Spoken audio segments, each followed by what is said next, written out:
Welcome everyone to Zoom Palestine for today, June 11th. And we're going to start with a song that has caused a problem with Spotify. And it's a song that we've played often on our program. And I'm going to play the song and also play some information about the controversy as I share the screen. So welcome on Facebook Live and welcome to our Zoom Palestine. So here's our song, My Blood is Palestinian.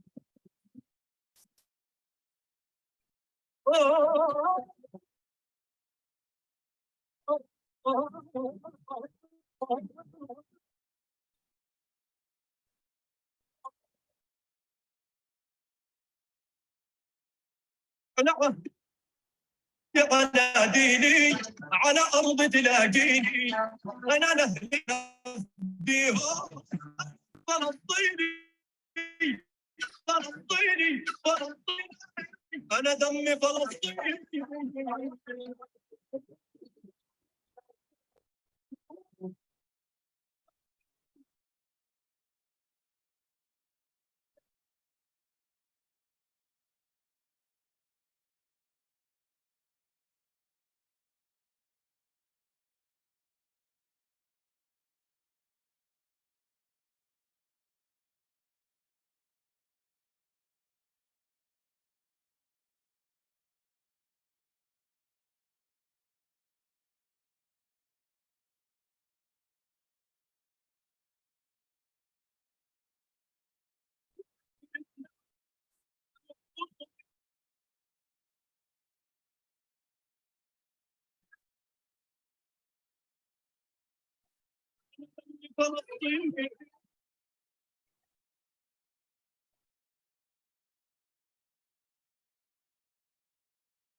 Now, evidently that song has been banned from Spotify. The culture wars are really interesting that's going on in the world. And here's some information about what happened. Evidently, the song, this is a very famous song. It's used in many cultural festivals. Dami Falastini, My Blood is Song My Blood is Palestinian. It was written by Muhammad Asaf, but now Spotify and Apple Music have removed this patriotic Palestinian song for supposedly inciting against Israel's walking outrage online. Here's the singer, Muhammad Asaf, singing the name translation of Blood is Palestinian. على عهدي على ديني على أرض تلاقيني أنا لأهلي أنا فديهم أنا فلسطيني فلسطيني فلسطيني أنا دمي فلسطيني. Invited anti-Semitism.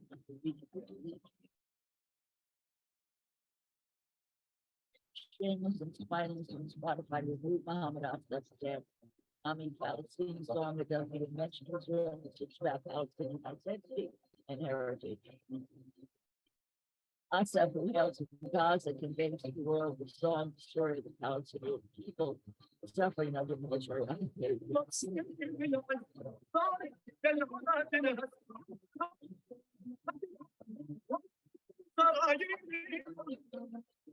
Talking at 2015 is often played at Palestinian cultural events.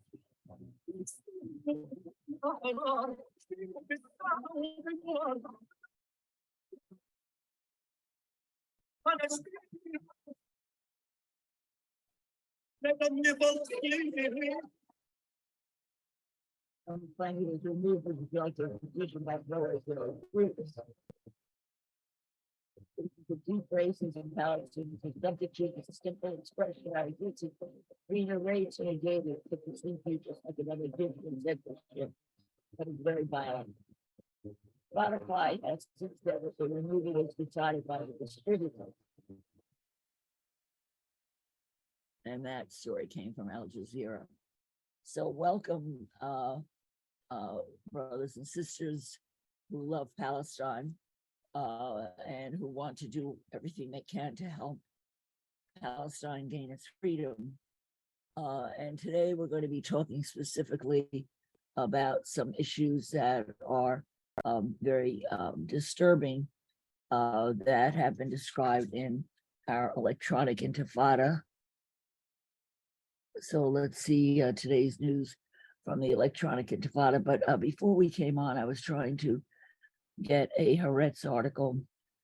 Oh, I know. I was looking in my email to find a Haaretz article that was very disturbing about a couple, an elderly couple that has been thrown out from their home in Jerusalem. And I know I got it in an email because I get Haaretz on in my emails, but it's not showing up.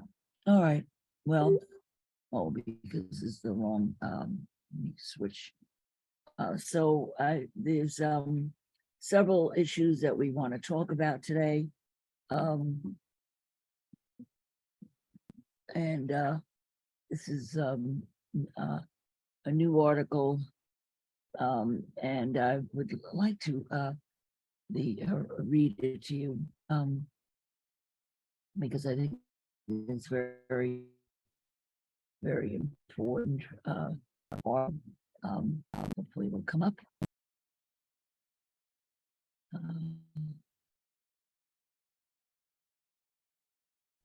Okay. There's an article here about the Israeli army wasn't properly prepared and failed to protect residents during the Hawara riot. This is a very important situations. Videos show the depth of the Israeli authorities' failure, shock, rage, and despair in Hawara in the wake of the settler pogrom. Israeli settlers, Judeo-Nazis, rampaged in Hawara, and in Hawara, they saw the true face of these very disturbing people. So this happened on Thursday, and let's listen to this article. Israeli army wasn't properly prepared and failed to protect residents during Hawara riot, CNN report says. By Haaretz, An Israeli soldier who spoke exclusively to the network said that numerous military and border police forces stood by as Israeli settlers set fire to houses and cars, adding that the violence could have been prevented if the army had used force against the settlers. CNN published an investigation on Thursday documenting the Israeli military response to the deadly settler riot in the West Bank town of Hawara this past February. During the riots, hundreds of Israeli settlers set fire to Palestinian homes and cars and threw stones seemingly without any interference by the Israeli army. According to the investigation, the army was not prepared for riots and failed to protect the Palestinian residents. The network's report confirmed resident testimonies who also spoke to Haaretz, according to which soldiers watched on but did not try or failed to prevent the violence. A soldier who spoke exclusively to CNN said that dozens of soldiers were present at the scene, along with border police, and that they were aware of the threat posed by the settlers, but did not do anything to intervene. We just let them continue to advance, the soldier said, adding that by and large the IDF doesn't know how to deal with settler terrorism. Furthermore, the soldier testified that the fires and violence could have been prevented altogether had the army prevented the settlers from entering the village entirely. You have a group of dozens of people you see who are hot-headed and they start walking towards Hawara. They are masked and some of them may have knives. What do you think they are coming to do? At this point, they, the army, should have started shooting tear gas and stun grenades and start repelling them, the soldier said. The soldier also said that their biggest failure, the military forces' inability to protect the fire trucks and provide safe passage into the village. The fire truck simply drove alone and was attacked. The village continued to burn, he said. Riots and settler violence erupted in Hawara following the deaths of Hillel and Yigal Yana, brothers who were shot dead while driving through Hawara. Haaretz captured numerous videos from the riots that showed Israeli soldiers and border police officers standing to the side as settlers essentially set the town alight. The CNN report also noted that when residents threw rocks in reaction to the settlers' aggression, Israeli forces fired at the Palestinians with tear gas and stun grenades.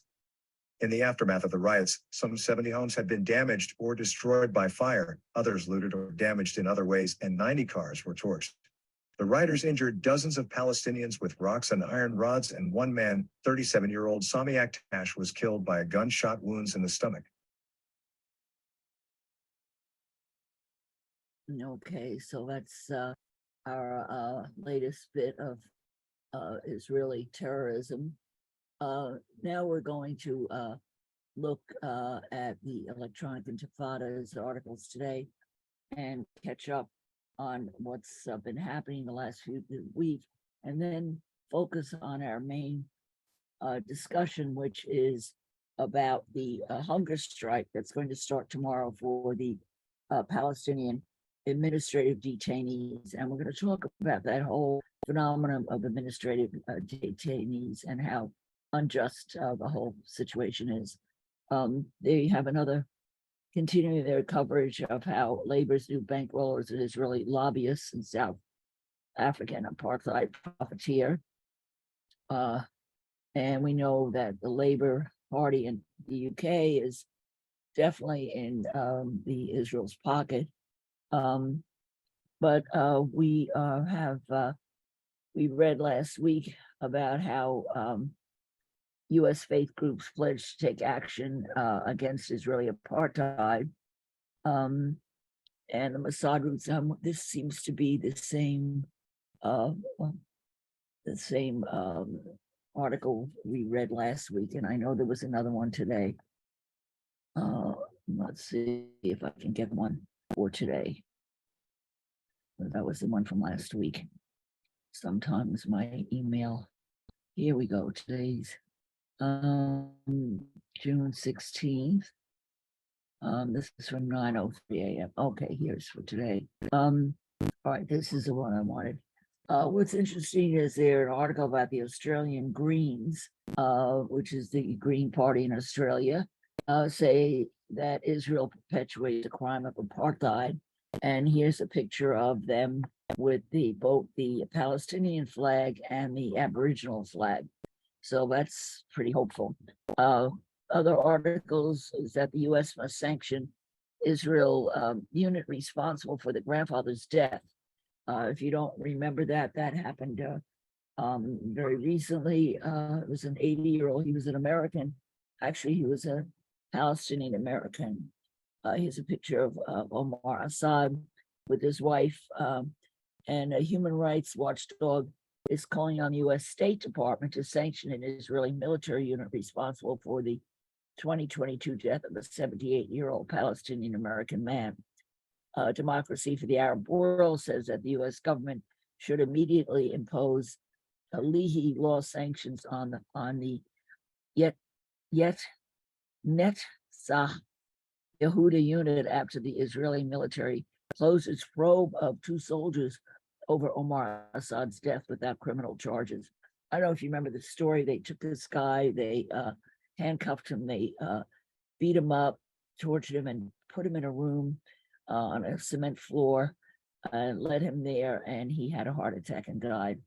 And the United States government, of course, doesn't bother investigating the deaths of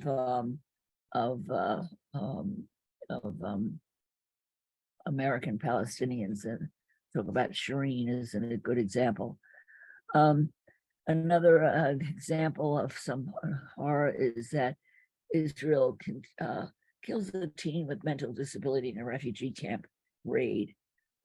This happened on Thursday, when Israeli occupation forces killed a Palestinian man in the northern occupied West Bank city of Nablus during a punitive home demolition overnight on Thursday.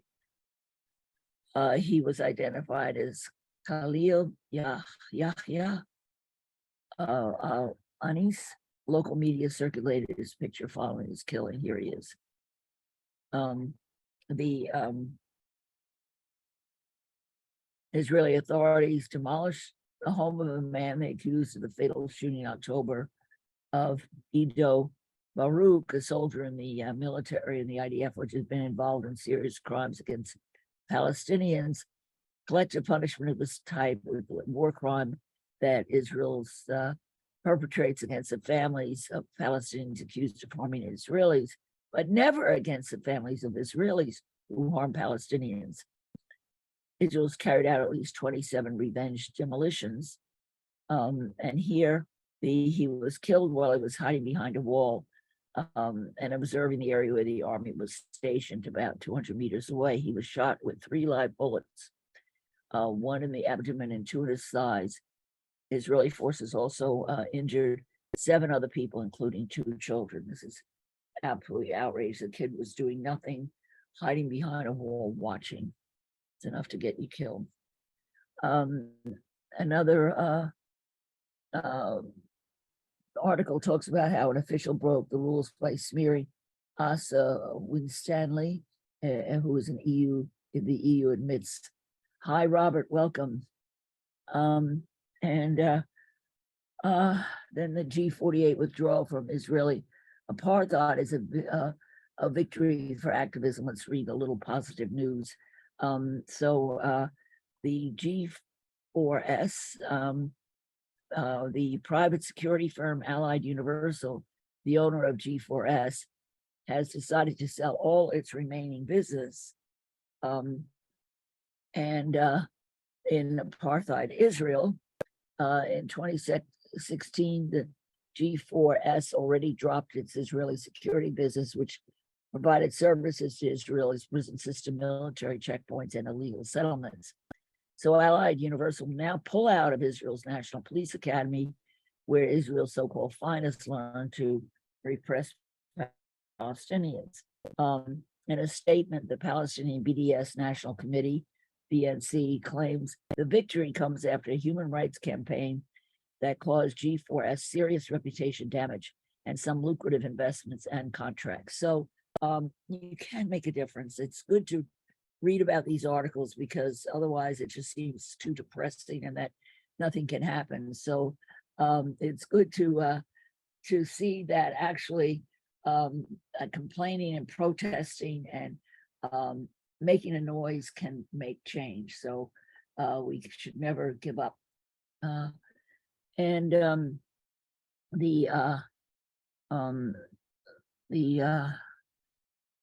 There's another article about 70 camps in 4 days to show pictures from home.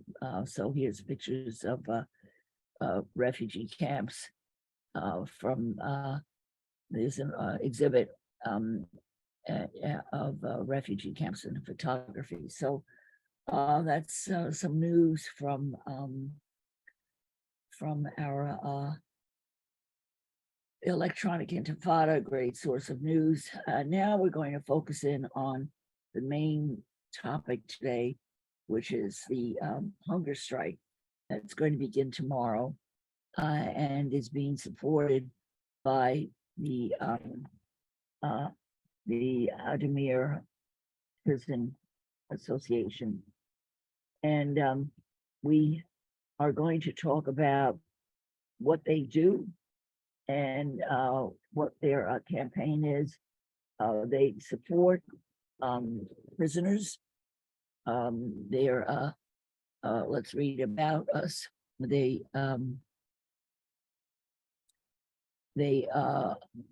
work with the provide legal assistance and the occupation military court's extensive detention of Brisbane students. They're working with these students who have been put in jail for doing nothing. They are one of them was selling food as part of a student activities event, and they got arrested. So there are 3 or 4 of them who have been put in jail and are waiting trial. So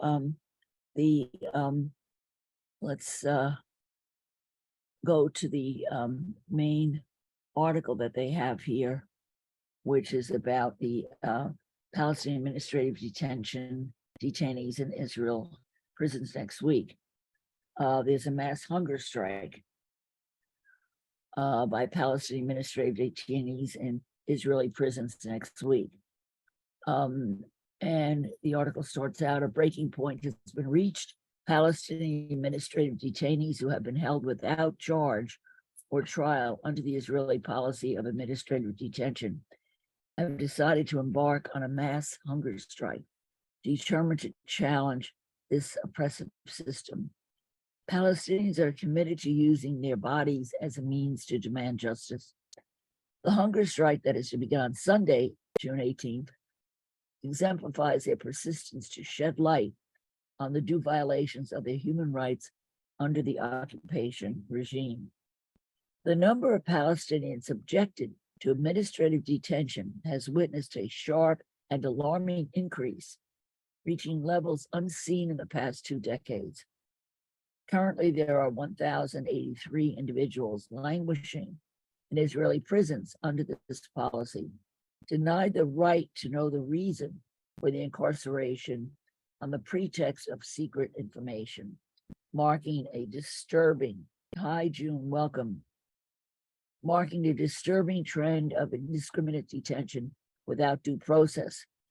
Among the detainees are 3 women and 19 children, further underscoring the injustice and cruelty of this practice. So this practice is basically you get arrested, you get put in jail, but they never tell you what you're charged with. They never tell you what you did, and so therefore there's no charges, there's no trial. You are not allowed to contact anyone. I don't know why this is up. And you are just basically locked up forever. There's no law about how long they can keep you. So you just stay there until they get around to maybe giving you a trial, giving you charges at a trial. It's the most unjust system one can imagine. So in 2022, Palestinian detainees took a stand against the farcical nature of the Israeli military courts and initiated a boycott. This courageous Make this go away and get her up. I'm going to mute you, June, because I can hear you. Okay, I'll mute you. Sorry. Okay. This courageous act of defiance aimed to expose the inherent biases and lack of fair proceedings within these courts.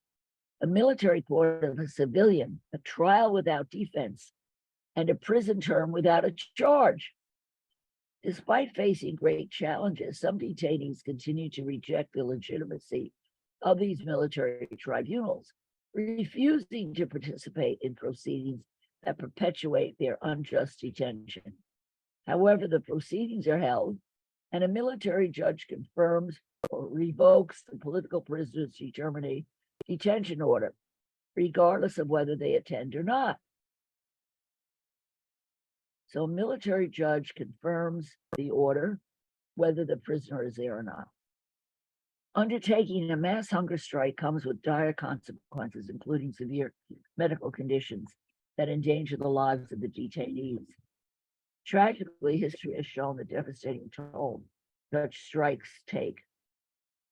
On the one notable case is Khader Adnan, whose health rapidly deteriorated during his hunger strike and ultimately led to his untimely death. The detainees fully understand the risks involved, but are driven by their unwavering determination to challenge the oppressive policies of the occupation state, in particular the administrative detention policy, a psychological torture that's tantamount to a war crime under international law. The practice of oppressive detention of Palestinians in Israeli prisons is not an isolated matter, but a pillar of systemic policy orchestrated by the Israeli occupation regime. Such a policy paves the way for the arbitrary imprisonment of Palestinians without charge or trial. Just the mere thought of an Israeli occupation officer that a certain Palestinian could be a threat to its security, even if it was a university student union activity. We're going to hear some students talk about that in a minute. The Palestinian administrative detainees, through shedding light on this oppressive tool of the occupation, hope to draw global attention to the plight of their people and demand an end to this odious policy. Therefore, Adamir Prisoner Support and Human Rights Association urges you to help raise the voices of the administrative detainees and spread awareness of their cause. Write to your representatives and demand your respective governments to pressure the Israeli authorities to ban this systematic policy of oppression against Palestinians and to end this abusive policy. Make your statements and address them directly to the main Israeli policymakers who are responsible for the anguish of thousands of Palestinian leaders. So here's information on the phone numbers of the Israeli Military Central Command, the Israeli Minister of War, and the Israeli Prime Minister Office.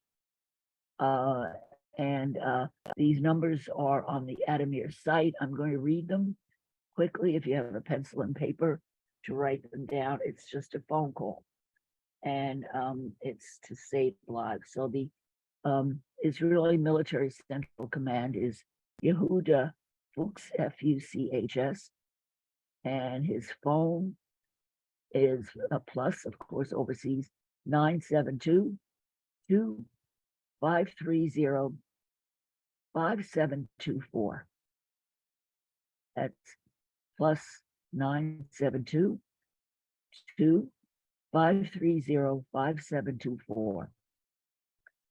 And the Israeli Minister of War, Yoav Gallant, his telephone is plus 972-640-3874. Again, plus 972-640-3874. And his email is yoav at knesset.gov.il for Israel. Knesset is Knesset. Do something. Just send an email, make a phone call. We need to intervene, because I know when I was living in Jordan, I was hearing about this policy. And when I went to Palestine, I heard about people in prison, and it's just awful. Many of them sit there for years, never charged, languishing away in jail. A third person you can write to is the Israeli Prime Minister Office himself, Mr. Benjamin Netanyahu. I imagine you know how to spell his name. And his phone number, if you want to talk to BD directly, why not? Give him a call. What do you think? His phone number is plus 972-2640-3227. Call BD. Number plus 972-2640-3227. He's waiting to hear from you. And his email is Knesset.gov.il for Israel. All right. So what the heck? Send them an email, make a phone call, let them know the world is watching. And I'd like to share in the some of the videos of some of these students who are in administrative detention, arrested for really no reason. So let's watch one of their videos about these young people who are Palestinian students under suspended detention. This is so outrageous. Let's see if I can get Let me expand it so that you can see the subtitles. Let me move this thing and make it larger, and hopefully you'll be able to see the subtitles. Subtitles are a little hard to see in some of the discussions. So these are young girls in this crazy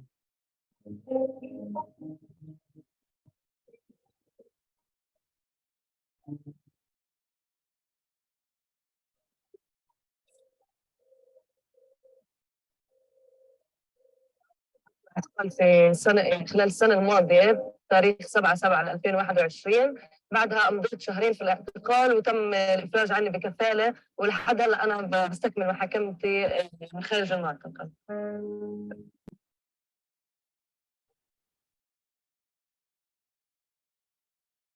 تم اعتقالي بتاريخ 9/7/2020. كانت طريقة الاعتقال هي من البيت. أجوا تقريبا الساعة 1 بالليل، طلبوا الهويات البيت وما إلى ذلك، وطلبوا مني أجي معهم على التحقيق. كان ضابط المنطقة. فبعدين طلعت معهم. كانت طريقة الاعتقال شوي سريعة، لأنه كان في مواجهات برا، وكانوا بدهم إنه يطلعوا من البيت في أسرع وقت، فطلعنا بطريقة سريعة وما خلتنيش ألبس حتى بإجري. اعتقالي هو اجى يعني ضمن حمله مورست بحقنا احنا كطلبه جامعه بيرزيت. كانت اللوائح بتتضمن نشاط. So I don't know if you can see the subtitles, but she's talking about that there was a campaign against the students at Bizrite University, a really great university that I visited that's in Palestine. And they have terrific students. They're very good curriculum. I was going to teach there actually, and now they're targeting students.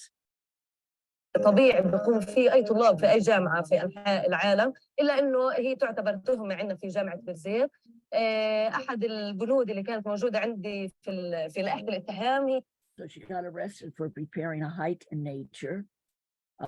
The Israelis, the IDF decided it was مسار في الطبيعه، انه انا قمت في مسار في الطبيعه او شاركت في مسار في الطبيعه.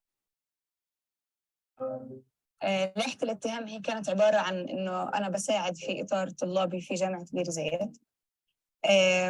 So she got targeted because she's a student leader. كان تعزيز البنود هو عبارة عن إني أنا مثلاً وقفت في معرض كتاب، بعت قرطاسية مثلاً للطلاب بسعر رخيص. And she took part in a book exhibit and books. She helped sell books on it. إني أنا بعت فلافل في يوم من الأيام للطلاب باسم كافتيريا بديلة اللي هي بتخفف على الطلاب، أو كلها مساعدات. And she made falafel and she sold them to people at the book exhibit. So she got arrested for helping with the book exhibits and selling falafel. طلابية. وهي الأشياء يعني هي بس ضمن إطار الجامعة. تمام. And what she was doing was on campus and under the she was doing it for the student activities group itself who wanted her to do this, but she got arrested anyway. وهي بس مساعدات طلابية مسمى يعني تحت مسمى مجلس الطلبة. فكانت الأشياء حتى المحامي يعني لما كان يرافع كان يحكي إنه هاي الأشياء طبيعية وما في أي شيء بدين إنه أنا مثلا وقفت بعت كتب للطلاب أو وقفت بعت قرطاسية للطلاب. فهذا لا بالنسبة لهم كان على عمل تخريبي أو يعني غير مشروع. وتمت المحاكمة 21 شهر على زي شبه يعني هذول البنود وغير So she was sentenced to 22 months in jail. البنود بس شبيهة.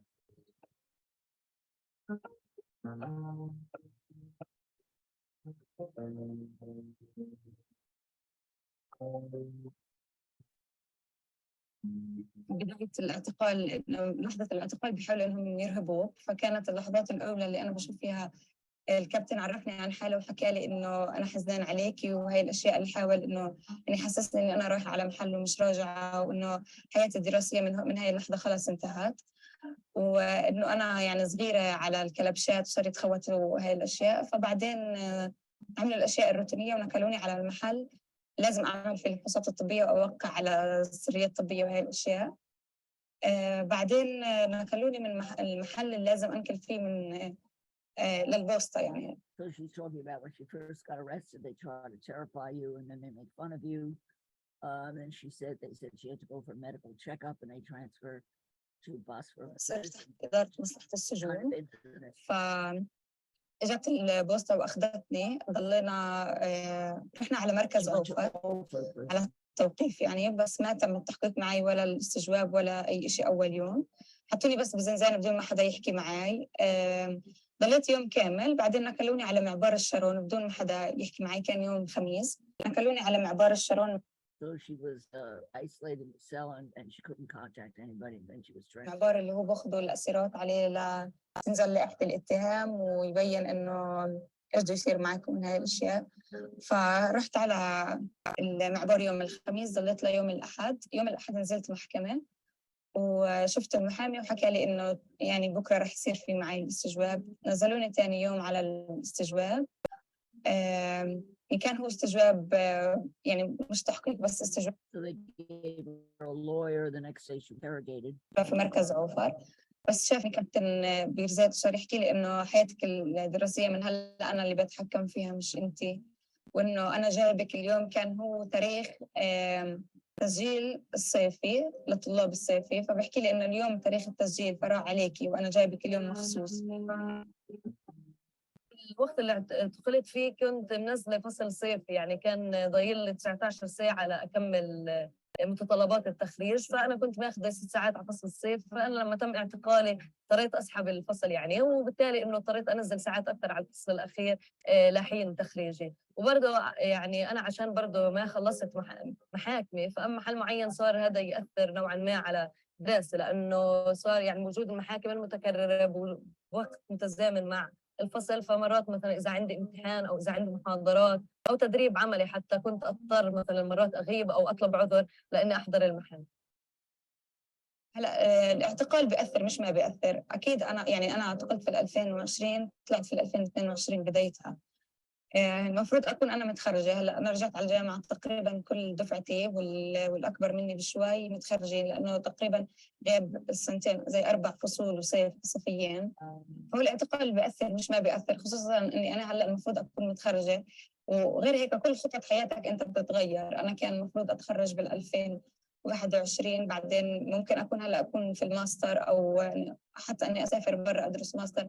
فكل هاي الأشياء توقفت والخطط كلها تغيرت. ولحظة اعتقالك هي مش لحظة بس بتمر هيك. لحظة بتأثر معك مش لسنة ولا سنتين لكل حياتك الدراسية. الأشياء اللي ساعدت ملفي بشكل كبير هو الحملات التضامنية اللي كانت موجودة يعني من مختلف الدول.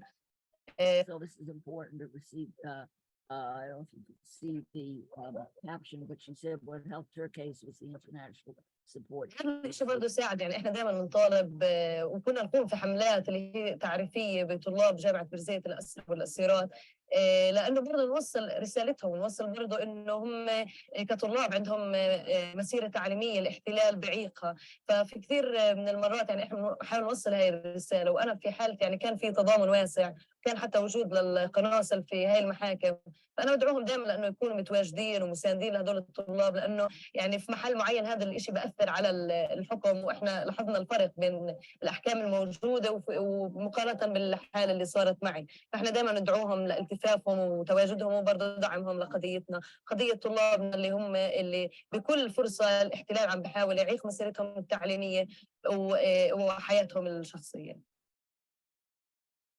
لا أكيد السجن أثر علي بطريقة أو بأخرى سواء سلبية أو إيجابية، بس أنا كطالبة قررت إنه لما دخلت السجن قررت إنه ما أخليش يعني حياتي الدراسية. So she says being arrested had a positive and negative effect on her lives, but it hasn't stopped her from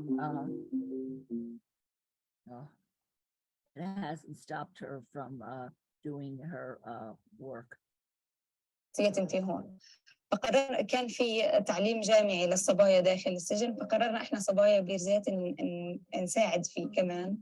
فحاولنا احنا كطلبه ننقل تجربتنا اللي اخذناها بالجامعه واكتسبناها للاسيرات الاحكام العاليه، هم 7 اسيرات قرروا انهم يتحدوا ويتعلموا داخل السجون خدمه اجتماعيه، وكان قريبه على تخصصي. فقررنا انه احنا الصبايا بيرزات نساعد الصبايا هدول، وكنا نحاول دائما ندخل كتب تعليميه اللي هي تخلينا ما نشتش كثير عن الاشياء اللي. So she was able to start helping women prisoners who wanted to improve their education once she met them in prison.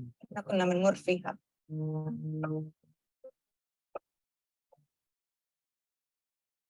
دخلت بتاريخ 12/12/2019 وقضيت بالأسر مدة 5 شهور و10 أيام تحت الاعتقال الإداري، والحمد لله تم الإفراج عني بتاريخ 21/5/2020. فترة أسري قضيتها في سجن الدامون في مدينة حيفا المحتلة. بالبداية قبل يعني توجهي أو قبل نقلي لسجن الدامون أنا قضيت تقريبا أسبوع في معبار حشرات، اللي هو معبار يعني سيء الصيت والسمعة، بحطوا فيه الأسيرات قبل نقلهم لسجن الدامون. كانت ممكن أحكيها من أصعب أيام حياتي اللي قضيتها هناك. أول لحظات اعتقالي قابلني ضابط المخابرات اللي هو عرف عن نفسه مسؤول من جامعة بيرداد، وحكى لي شذا أنت موجودة اليوم هون في الجامعة عشان نشاطاتك داخل الجامعة وأنت بتعرفيها أكثر منا. بداية اعتقالي تعرضت للاستجواب، ومن خلال الاستجواب عرفت ممكن عن شو سبب اعتقالي، عن يعني ليش أنا موجودة هون. كان استجوابي عن الدور اللي بقوم فيه بجامعة بيرزيت في مجلس الطلبة، عن النشاطات اللي كنت أقوم فيها وهي نشاطات نقابية بحتة، ولكن بالنسبة لهم كانت هي تشكل خطر على أمن دولتهم. فتم. So the Israelis have decided that people who engage in student activities at the university are a danger to the Israeli state. اعتقالي لهذا السبب وتحويلي للاعتقال الإداري بعد يومين من اعتقالي. الاعتقال الإداري هو يعني اعتقال بلا تهمة بلا لائحة اتهام. أنا بعتبره اعتقال تعسفي يعني، واعتقال مجحف لأنك أنت بتقضي أيام من عمرك ومن يعني. So she says that these are very unfair because you spend days, hours, weeks in jail and you have no idea why you're there. حياتك في السجن بدون تهمة وبدون أي سبب. تم اعتقالي وأنا بسنة الدراسية الأخيرة، يعني كنت على مشارف التخرج، ولكن يعني يد الاحتلال ويد الاعتقال كانت أقرب. يعني كنت أنا أجهز لمشروع تخرجي وكنت عم بتدرب يعني أذهب لسوق العمل، إلا إنه يعني تم يعني اقتحام البيت واعتقالي. ما كنت متخيلة أو ما كنت متوقعة الاعتقال، لأنه أنا بالنهاية كنت طالبة يعني ما عندها أي نشاطات ممكن يعتبروها إنها بتقلقهم أو بتضر أمنهم.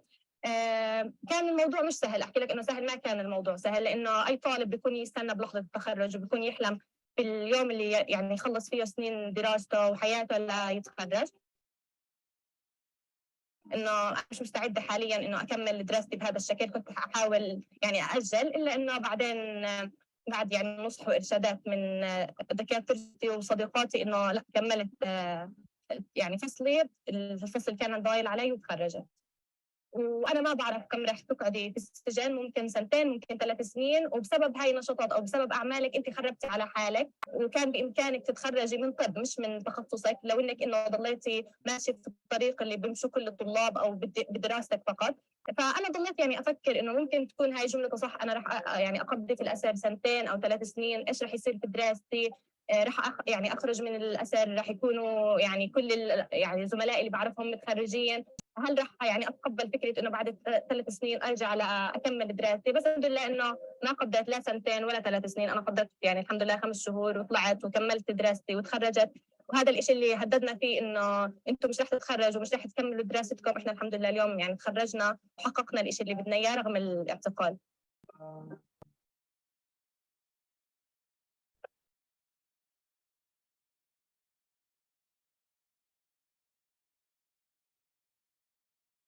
مع الاحتلال وأنا عمري 11 سنة، واعتقلت اعتقالات متكررة، وكنت مقدم توجيهي أنا يعني في 2015 2016 بكده أقدم توجيهي وانحبست 8 أشهر. طلعت فيش خلص روح علي توجيهي، خلص ضليت ناوي إني أقدم وأدرس، بدي أدرس أنا ناوي أدرس.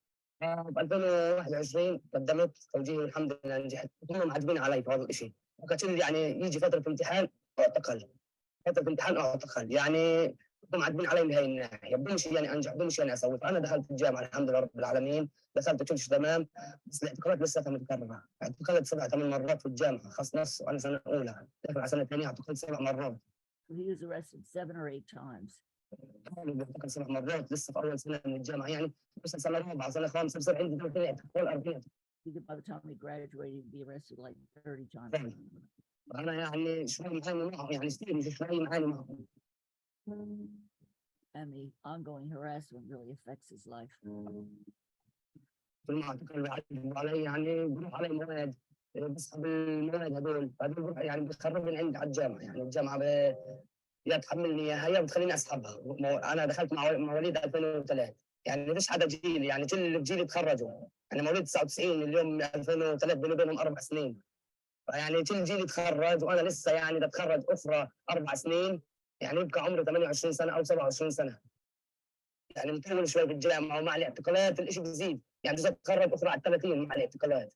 قبل اسابيع جاني تهديد من ضابط الشباك إن يبطلني من الجامعه، إن يعني هو بدش يعني اضلني في الجامعه، هو بده في اي طريقه يبطلني من الجامعه. فانا رغم كل هذا انه يعني راح اضلني في الجامعه وراح اتخرج واتعلم. يعني غير الاعتقالات اللي اعتقلتهم في السجون، اعتقلت تم الافراج عني حبس بيتي. حبس البيتي زي السجن، يعني لا بتروح ولا بتيجي، حبس بيتي هو بس قدامك في الدار، ممنوع لا تروح ولا تيجي، واذا بتخالف القانون القرار بتدفع مصاري، يعني تبقى موقع على ورقه انك تدفع مصاري.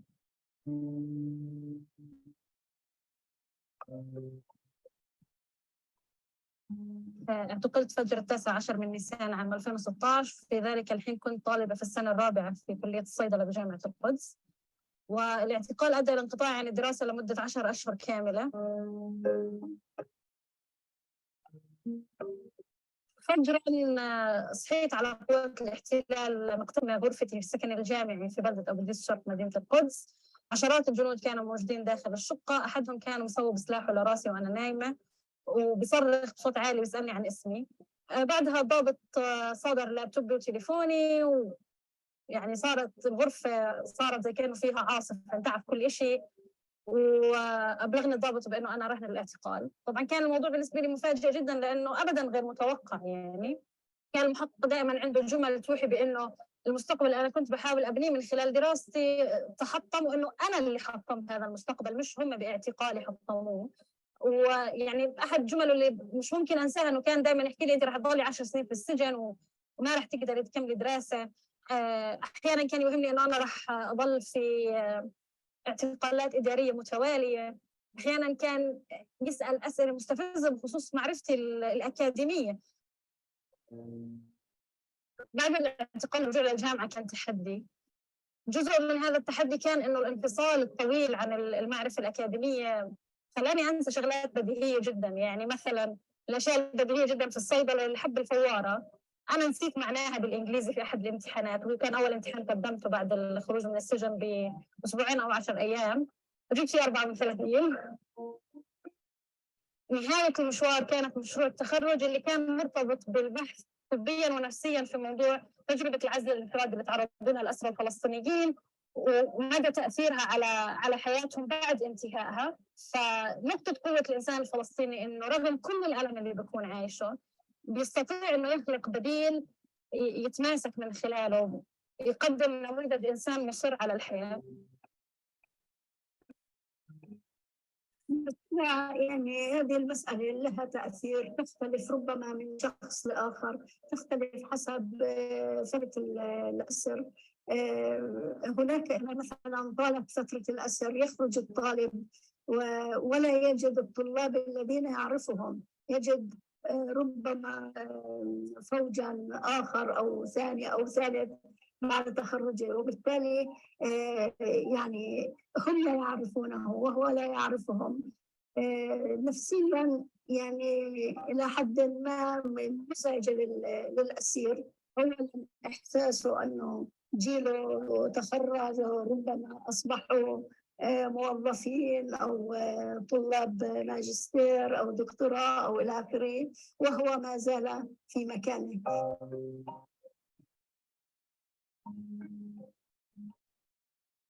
تجربتي في الاعتقال هي تجربة صغيرة، يعني عبارة عن 16 يوما في العزل الانفرادي في سجن هشرون.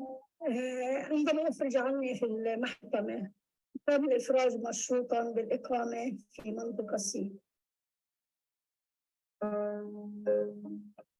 لم ألتقي بالطالبات كوني كنت في العزل، لم أكن في سجن الدامون مثلا، لكن التقيت بأسماء طالبات على جدران غرفة الانتظار في السجن عوفر. قضيت حوالي عامين ونصف داخل سجون الاحتلال. أنا حاليا عضو مؤتمر مجلس طلبة، عضو مؤتمر في مجلس طلبة جامعة بيرزيت، وسكرتير لجنة العلاقات العامة في مجلس طلبة جامعة بيرزيت. اقتحمت قوات الاحتلال البيت، فجرت الباب، دخلت في كلاب بوليسية، دخلت قوات خاصة داخل البيت.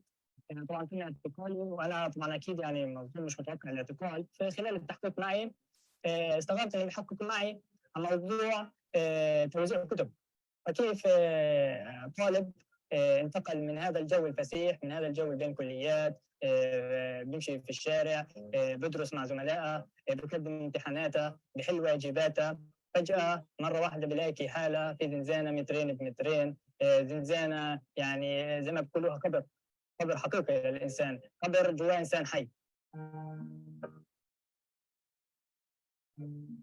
التجربة الاعتقالية اللي خطها كانت ما بين 13/6/2017 حتى 29/10/2017 بنفس العملية مدة 5 شهور مع أسبوعين اللي بيسموها هم بالعبرة المنهلية اللي هو السلوك. فطبعا هذيك الفترة اللي مريت فيها التقيت بطلاب من طلابنا هناك، التقيت بطلاب من جامعات ثانية وحتى كان هناك طلاب مدارس.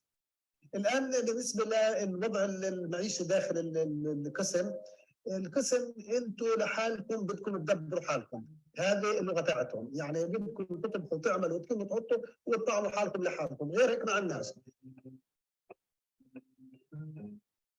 السجون ووضع السجن بيخلي الواحد خاصه من الشباب هذول الموجودين بيخليه يعرف قديش الحياه لا قيمه لها بوجود احتلال، لا قيمه لها على الاطلاق. واحد بين 4 حيطان ملوش الا البوتش تاعه نايم عليه.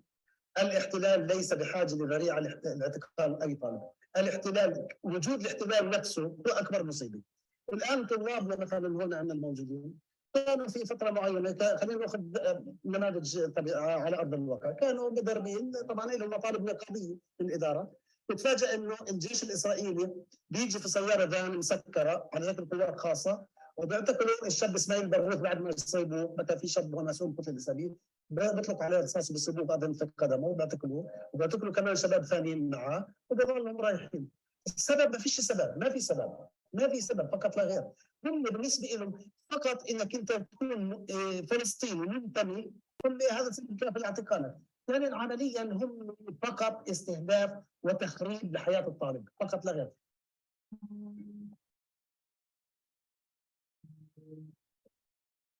تم اعتقالي في تاريخ 14/7 في الباص اللي كان متوجه لطرمس عية مع عدد كبير من طلاب جامعة بيرزيت. بالبداية كانت شاحنة غذائية يعني. اعتقدتنا لما وقفنا احنا كباصين طلاب، نزلوا منها قوات خاصة إسرائيلية دبدبان، نزلوا منها بشكل سريع جدا بلحظة كانت صدمة يعني بالنسبة لنا. شعور مخيف جدا كطلاب، يعني كنا مش متوقعين صراحة، كان إشي فعلا صدمة. في البداية أنا كنت أول واحد في الباص، فمسكني ضابط القوات الخاصة وقعدنا على الأرض يعني على ركبه. صار في صياح من الطلاب، صياح من القوات الخاصة. حتى بعدها لقيت كابتن جامعة بيرزيت المدعو خليل، اللي استقبلني صراحة بيعرفني بيعرفني بالاسم، يعني كونه ضابط الجامعة مسؤول عن الجامعة يعني. فبلش حقق معي تحقيق ميداني وفتشوني، وبعدها غمغموني وكلبشوني لورا واطلعوني على باص احتلال، يعني باص جيش احتلال. لذلك تم نقلنا لشباك عفر، كل الطلاب تقريبا 30 طالب. طبعا طول هاي الفترة اللي هي فترة تقريبا 12 ساعة كنا مكلبشين لورا، كلبشين بدين لورا 12 ساعة. بعد أيام من التحقيق رجعت قابلني كابتن الجامعة، قعدنا وحكى كثير، حكى إنه هو لمصلحتي هون وتفاهاته يعني، وحكى لي كلمة إنه ما بنساها. حكى لي أنت رح تقعد هون، رح يحكموك سنتين، وهذا الإشي رح يأثر كثير على مستقبلك الدراسي والوظيفي اللي قدام في المستقبل. أنا كطالب جامعة بيرزيت كانت لائحة التهم كلها عن الأعمال النقابية داخل أسوار جامعة بيرزيت، زي مثلا توزيع قرطاسية وشوكولاتات ومساعدة طلاب، يعني شغلات لا تستحق إنه يعني أحكم عليها 10 شهور صراحة. من الأضرار اللي سبب لي هذا الاعتقال اللي هو تأخرت سنة دراسية كاملة. في هذول 10 شهور اللي تم اعتقالي تأخرت سنة دراسية كاملة، يعني أصحابي وزملائي اللي في دفعتي تخرجوا.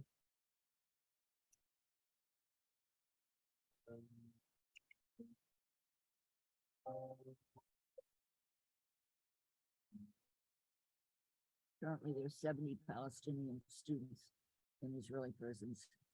Well, thank you for joining me. We are going to, I hope you get to call the numbers that I gave you, and I'll post them. Benjamin Netanyahu's personal phone, his phone number, I love that, and his email address, and the Minister of the Interior, Minister of Defense, Minister of Justice. We need to send them phone calls and emails, and keep an eye on what's going to be going on in the Israeli prisons when these Palestinians tomorrow, under this horrible administrative detaining law, begin their fast. And it's up to us to write our representatives to pressure Israel to end this horrible policy of administrative detention, where you're thrown in jail and for an indefinite period of time with no charges. And if you go to trial, even at the trial, they won't tell you what the charges are. So you can read up more about it online, but it's truly a total violation of human rights, and it's basically a war crime, another one. So thank you for joining, and keep the faith and send in emails and phone calls. And I'm going to post the numbers again in case you didn't get a chance to write them down this week. So have a good week and pray for these detainees in prison who now are going to be risking their life by not eating, by going on a hunger strike. So let's keep them in our prayers, and let's honor them by doing everything we can to help them by calling our representatives here in this country and calling the numbers in Israel that I gave you, and I will post them. Ma salama, shukran.